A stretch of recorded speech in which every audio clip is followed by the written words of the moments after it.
এখন অহল্যা পত্রিকার বর্ষবরণ উৎসব সাড়ম্বরে অনুষ্ঠিত হল শিয়ালদার কৃষ্ণপদ ঘোষ মেমোরিয়াল হলে। 25শে এপ্রিল 2026 তারিখ শনিবার বিকালে এই উৎসব ঘিরে কবি সাহিত্যিকদের উপস্থিতি ছিল নজরকাড়া।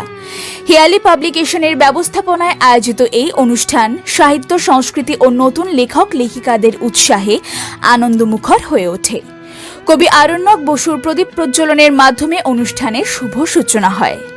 পরিবেশিত হয় সমবেত উদ্বোধন সঙ্গীত। এরপর প্রকাশিত হয় এখন অহল্যা পত্রিকার বৈশাখী সংখ্যা। স্বাগত ভাষণ দেন পত্রিকার সম্পাদক সুজন মজুমদার।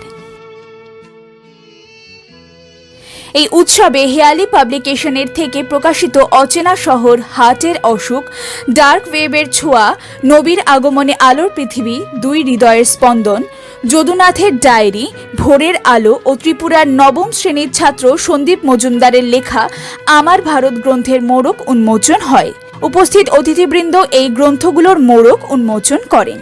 অনুষ্ঠানে অতিথি হিসেবে উপস্থিত ছিলেন সাহিত্যিক মলয় কুমার দাস, কবি চিন্ময় চক্রবর্তী, কবি গৌরাঙ্গ দাস, সম্প্রীতি মনন পত্রিকার সম্পাদক দীপক মিত্র, কবি ডাক্তার মানস দাস প্রমুখ।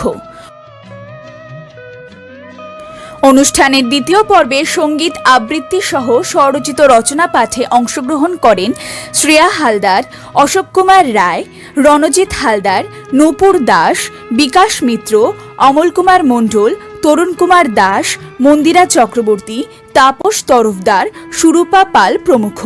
সহযোগিতায় ছিল রজত ঘোষ, শেখ জুবের, অরিন্দম সরকার, দেবার্ঘ ঘোষ, মোহিত রায়, মল্লিকা মান্না, সৌভিক মজুমদার সহ অনেকে। এদিন সমগ্র অনুষ্ঠান উপস্থাপন করেন শর্মিলা পাল। কাকলি রায়ের রিপোর্ট, নিউজ প্রতিধ্বনি, কলকাতা।